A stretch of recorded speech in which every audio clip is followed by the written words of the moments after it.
যারা খুব অভ্যুত্থানের সময় খুব ফ্রন্ট লাইনে ছিলাম, আন্দোলনের পরপর যেটা হয়েছে আমাদের মেয়েদেরকে একদম টার্গেট করে করে এখানে সাইবার বুলিং করা হয়েছে যাতে আমরা কোনোভাবে সামনে আসার সাহস না পাই। ধর্ষণের যে বিভিন্ন আইনগুলো আছে সে আইনগুলোর একটা প্রপার সংস্কার করা জরুরি, সংজ্ঞায়ন করাটা খুব জরুরি। ধরে ধরে এনসিপির যারা নারী নেতৃত্বে আছে তাদেরকে কিন্তু হেনস্থা করা হচ্ছে।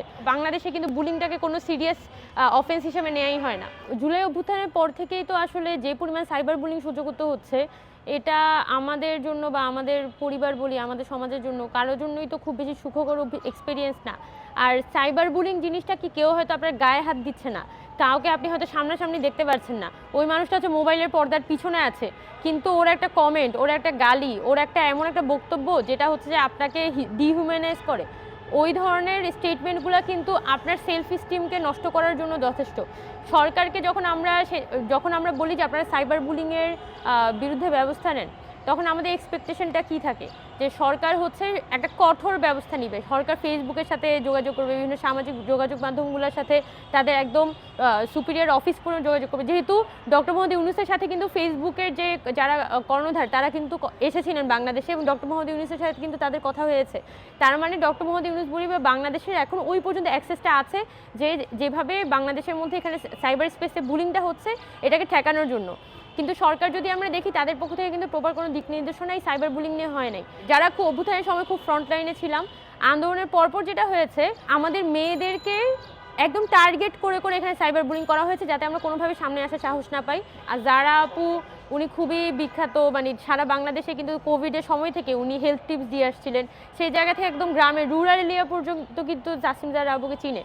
এখন উনি এনসিপিতে যোগ দেওয়ার পর তাকে যেভাবে করে হেনস্থা করা হচ্ছে, শুধুমাত্র নারী হওয়ার কারণেই কিন্তু এই পরিমাণ হেনস্থার শিকার তাকে হতে হয়েছে।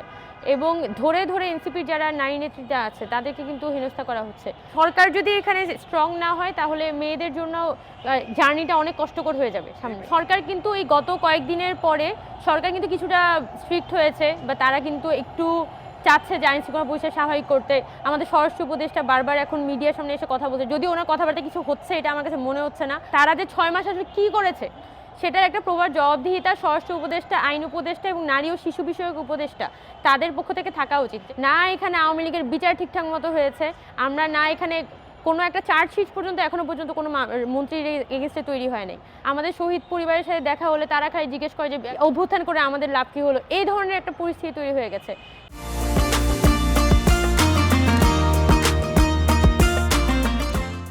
রাস্তাঘাটে যে চুরি ছিনতাই হচ্ছে সেটার কোনো ধরনের হচ্ছে তারা বিহিত করতে পারলো না, হচ্ছে যে আমাদের নারী হেনস্থা হয়েছে, ধর্ষণ হয়েছে, তারা কোনো প্রপার ব্যবস্থা করতে পারলো। গভর্নমেন্টের আসলে শেষ পর্যন্ত তো দৃশ্যমান কী করলো তারা, এটা তো খুব একটা বড় কোয়েশ্চেন থেকে যায়। যেমন আমি একটা প্রশংসা চাইলে করতে পারি যে ধরেন বর্তমান যিনি বাণিজ্য উপদেষ্টা, উনি কিন্তু আমি দেখেছি যে এই রমজান মাসে জিনিসপত্রের দাম কম রাখার পিছনে তার একটা ভালো লেভেলে এফোর্ট দেওয়া হয়েছে। সয়াবিন তেল বাজারে আনএভেলেবেল ছিল, সয়াবিন তেল নিয়ে হচ্ছে প্রচুর কথা হচ্ছে, সরকারও কিন্তু এখন একটা স্টেপ নেওয়ার চেষ্টা করেছে। জেলা পর্যায়ে যারা ম্যাজিস্ট্রেট আছেন, ডিসি আছেন, তাদেরকে কিন্তু নির্দেশনা দেওয়া হয়েছে যাতে হচ্ছে লোকাল মার্কেটগুলোর সাথে ওরা কথা বলে তেল হচ্ছে তারা অ্যাভেলেবেল করার চেষ্টা করেন।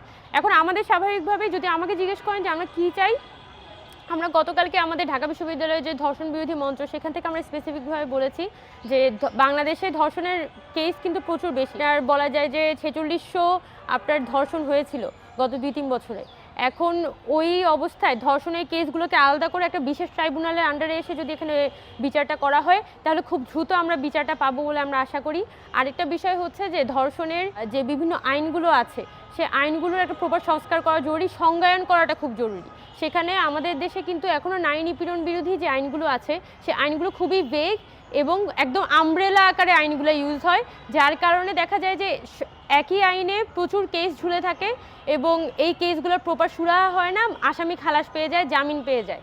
তো আমরা এক্সপেক্ট করবো যে সরকার এই আইনগুলোর ব্যাপারে প্রপার ব্যবস্থা নেবে। আরেকটা যেটা গুরুত্বপূর্ণ কথা, আমাদের যে একটা নারী সংস্কার কমিশন হয়েছিল তারা কি ধরনের রিপোর্ট তৈরি করছে, তাদের এটা নিয়ে আপডেটটা কি, এটা আমাদের একটু জানার ইচ্ছা আছে। আর সরকার যদি সংস্কার করে তাহলে এখানে সাইবার বুলিং বা হ্যারাসমেন্ট এটা নিয়ে খুব সিরিয়াস স্টেপ নেওয়া দরকার। কারণ একদমই ছোট বাচ্চা, মানে যারা সাইবার বুলিংয়ের শিকার হয়, আমি তো ধরেন আমার বয়স আজকে 25 বছর 26 বছর, আমার কিন্তু একটা এন্ডিওরেন্স পাওয়ার আছে। আমি কিন্তু সমাজে অনেকখানি দেখে এসেছি, কিছু পরিমাণ আমি বুঝি, অনেক কিছু আমি সহ্য করতে পারি। কিন্তু একটা 12 বছর 13 বছরের বাচ্চা যাকে ফেসবুকে গিয়ে বুলিংয়ের শিকার হতে হবে, ওই ইনস্টাগ্রামে বুলিংয়ের শিকার হতে হবে, এটা কিন্তু সারা পৃথিবীব্যাপী বুলিং একটা অনেক অনেক বড় সমস্যা। ইউএসএতে কিন্তু অনেক বড় বড় অ্যাক্ট আছে বাচ্চাদেরকে বুলিং করা নিয়ে, কিন্তু সেখানে যদি আমরা দেখি যে বাংলাদেশে কিন্তু বুলিংটাকে কোনো সিরিয়াস অফেন্স হিসেবে নেওয়াই হয় না। তো এটাকে দেখা দরকার। রাস্তাঘাটে যে মেয়েদেরকে বুলিং করা হয়, মেয়েদেরকে হেনস্থা করা হয়, গায়ে হাত দেয়া, হুট করে একটা লোক এসে গায়ে হাত দিয়ে চলে যাবে, কানে কানে একটা খুব বাজে কথা বলে হচ্ছে যে পাশ দিয়ে চলে যাবে, এই ধরনের ঘটনা অনেক বেড়ে গেছে।